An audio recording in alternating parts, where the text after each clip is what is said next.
Kedengarannya sih, gratifikasi itu mirip dengan gravitasi. Tapi ternyata beda. Bahkan, konon keduanya bisa dianggap saling kebalikan. Jangan sampai salah ngomong. Gratifikasi. Kita pastinya masih ingat dengan pelajaran di sekolah tentang Bapak Isaac Newton dari Inggris. Suatu ketika, beliau duduk-duduk di bawah pohon dan kejatuhan buah apel. Dari kejadian itu, Pak Newton mendapat ilham tentang gaya tarik bumi, yakni gravitasi. Nah, kalau gratifikasi itu adalah kebalikan dari yang dialami Pak Newton. Melawan hukum alam. Buah apelnya justru terbang ke atas, dari tanah menuju pohon. Ini tentu bukan sulap dan bukan sihir. Sekarang, mari kita umpamakan pohon sebagai pejabat atau pegawai negeri. Lalu, tanah kita umpamakan sebagai rakyat dari semua lapisan masyarakat, termasuk pengusaha. Nah, buah apelnya ia bisa kita anggap sebagai bentuk pemberian atau gratifikasi. Jadi, dengan ilustrasi gambar ini, yang dianggap sebagai gratifikasi adalah segala macam bentuk pemberian yang diberikan oleh masyarakat atau pengusaha kepada pejabat atau pegawai negeri. Tentu saja, pemberian tersebut ada kaitannya dengan jabatan dari sang pejabat atau pegawai negeri itu. Gratifikasi ini bisa dianggap suap loh. Gratifikasi menjadi barang haram karena menyusahkan rakyat di sepanjang perjalanan hidup mereka. Gratifikasi menghancurkan moral bangsa. Bayangkan saja, waktu kita lahir, orang tua kita harus membayar atau memberi uang terima kasih terhadap pelayanan untuk bisa mendapatkan akta kelahiran. Hanya dengan cara itu kita bisa diakui sebagai warga negara Republik Indonesia. Parah kan?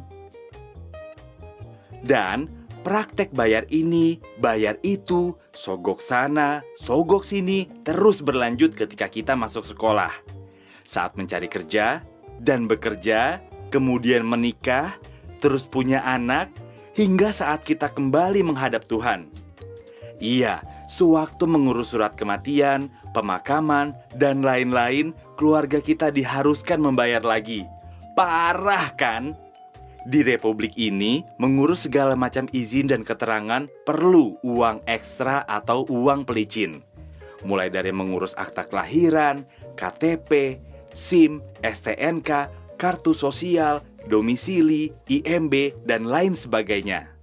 Biasanya, praktek tersebut memakai istilah uang tinta, uang jasa, uang kopi, uang pelicin, uang rokok, uang pelancar, dan segala macam keluarga uang lainnya. Padahal, tugas pejabat negara dan pegawai negeri itu ya memang melayani rakyat dengan sebaik-baiknya. Mereka sudah digaji dengan memakai uang rakyat. Jadi, mereka tidak perlu lagi mengharap imbalan dalam bentuk apapun dari pihak lain. Sebetulnya, begitulah bunyi dari sumpah jabatan mereka ketika dilantik dan juga pada kode etik pegawai negeri. Parahnya lagi, orang-orang sekarang ini semakin kreatif saja menutupi praktik gratifikasi. Mereka menutupinya dengan memberi berbagai macam sebutan yang unik-unik. Contohnya, ada yang bilang itu sebagai biaya entertainment, atau uang transport, atau jasa pinggul, atau uang selimut, alias gratifikasi seks. Wah, serem! Bahkan, terkadang kedok gratifikasi melibatkan nama buah-buahan. Seperti apel Malang, apel Washington, atau kardus durian.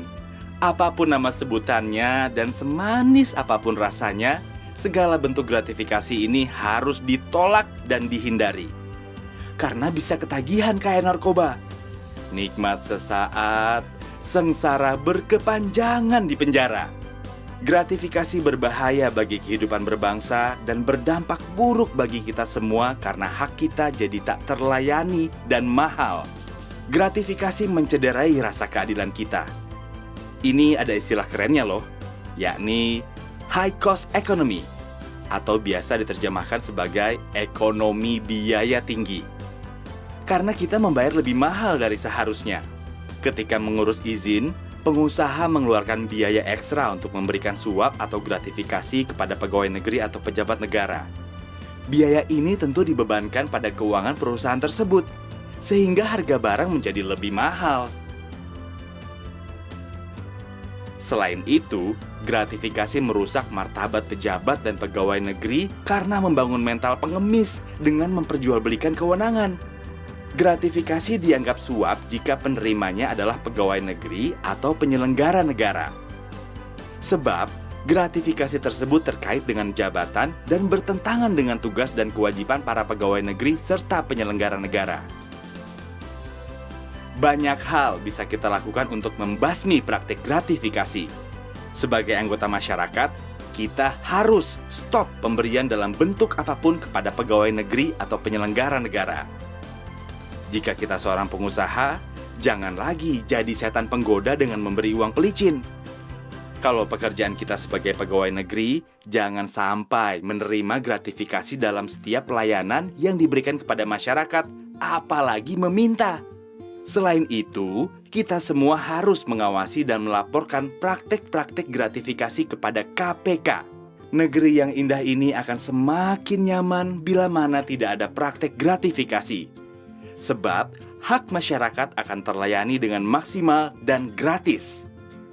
Tidak ada pilih kasih di antara si kaya dan si miskin. Dengan membasmi gratifikasi, kebiasaan korupsi akan ikut menghilang dari budaya kita. Dampak lebih jauhnya, masyarakat semakin percaya kepada pemerintahnya. Dan yang lebih jauh dari itu, harga barang-barang kebutuhan akan menjadi lebih murah karena proses perizinannya tidak memerlukan suap dan waktu yang lama. Pastinya, masyarakat akan menjadi pihak yang paling merasakan manfaat dari menghilangnya kebiasaan gratifikasi di negeri ini. Karena itu, ayo bersama KPK kita bebaskan Indonesia tercinta dari belenggu gratifikasi agar negeri kita jadi adil dan makmur.